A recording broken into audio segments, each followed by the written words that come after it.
சித்தியை பார்த்ததும் தெறித்து ஓடிய தினகரன். சபதத்தை முடித்த சசிகலா. திரைமறைவில் திக் திக் பாலிடிக்ஸ். புதிய கட்சி தொடங்கும் சசிகலா. தமிழக சட்டமன்ற தேர்தல் நெருங்கும் வேளையில் திருச்சி உள்ளிட்ட முக்கிய நகரங்களில் அரசியல் களம் தகுத்து கொண்டிருக்கிறது. குறிப்பாக ஜெயலலிதாவின் தோழி சசிகலாவின் அடுத்த கட்ட நகர்வுகள் அதிமுக மற்றும் அதன் கூட்டணி கட்சிகளிடையே பெரும் சலசலப்பை ஏற்படுத்தியுள்ளன. ஏதோ பெரிய திட்டத்துடன் தன்னுடைய அரசியலை மீண்டும் செயல்படுத்த வருவது போலவே உள்ளது. சசிகலாவின் திட்டத்தில் விஜய், டிடிவி தினகரன் ரோல் என்ன? சொத்து குவிப்பு வழக்கில் இருந்து விடுதலையான பிறகு அதிமுகவை மீட்டெடுக்கப் போவதாக சொல்லி வந்த சசிகலாவுக்கு எடப்பாடி பழனிசாமியின் விடாப்பிடியான எதிர்ப்பு முட்டுக்கட்டையாக அமைந்தது. தென் மாவட்ட சுற்றுப்பயணம் உள்ளிட்ட அவரது முயற்சிகள் பெரிய அளவில் எடுபடாத நிலையில் தற்போது அவர் எடுத்துள்ள தனி ரூட் முடிவு அதிமுக வட்டாரங்களை உன்னிப்பாக கவனிக்க வைத்துள்ளது. இப்போது உள்ள அதிமுக தலைமையிலான பாஜக கூட்டணியில் டிடிவி தினகரனின் அமமுக இணைந்திருப்பது சசிகலாவை கடும் கோபத்திற்கு உள்ளாக்கியுள்ளதாகவே தெரிகிறது. தினகரனுக்கு தனிப்பட்ட செல்வாக்கு இல்லை என்றும் தென் மாவட்டங்களின் பலம் தனக்கே உள்ளது என்றும் கருதும் சசிகலா இதனை நிரூபிக்க ஒரு வாய்ப்பாக பார்க்கிறாராம்.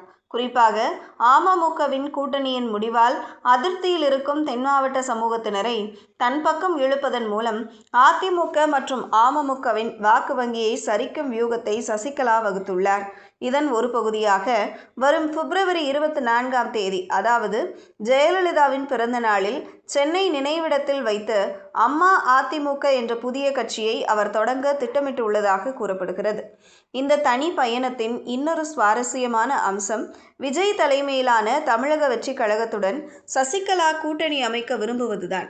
திரைமறைவில் இதற்கான வேலைகள் விறுவிறுப்பாக நடப்பதாகவும் இதில் அதிமுகவில் இருந்து விலகிய அல்லது தாவேக்காவில் தொடர்பில் உள்ள சில முக்கிய புள்ளிகள் தூதுவர்களாக செயல்படுவதாகவும் பேச்சுக்கள் அடிபடுகின்றன. தொடக்கத்தில் சசிகலாவை தன் கட்சியில் சேர்க்க விஜய் தயக்கம் காட்டிய போதிலும் தென் மாவட்ட வாக்கு வங்கியை கணக்கில் கொண்டு அவர் சம்மதிக்க வாய்ப்புள்ளதாக அரசியல் விமர்சகர்கள் கருதுகிறார்கள்.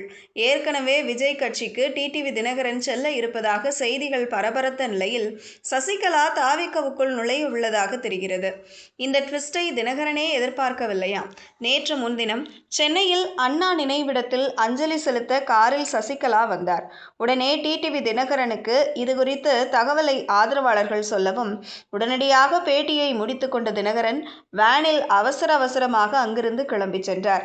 அதாவது எதிர் பார்த்து கொள்ளாமல் பரஸ்பர வணக்கமும் வைக்காமல் இருவரும் ஆளுக்கொரு பக்கம் இருப்பதைக் கண்டு இருதரப்பு ஆதரவாளர்களும் செய்வதறியாது குழம்பி நிற்கிறார்களாம். இதுவும் பேசுபொருள் ஆகியுள்ளது. எனவே சசிகலாவின் புதிய கட்சி அறிவிப்பு அதிமுக மற்றும் அமமுகவின் ஓட்டுக்களை பிரிக்கும் செக்காக அமையும் என்று அவரது ஆதரவாளர்கள் நம்புகின்றனர். அனைத்து தேர்தல் செலவுகளையும் தானே ஏற்றுக்கொள்வதாக தெரிவித்து உள்ள சசிகலா தினகரனை அரசியலில் முடக்கிவிட்டு தன்னை ஒரு தவிர்க்க முடியாத சக்தியாக காட்ட துடிப்பதாக தெரிகிறது.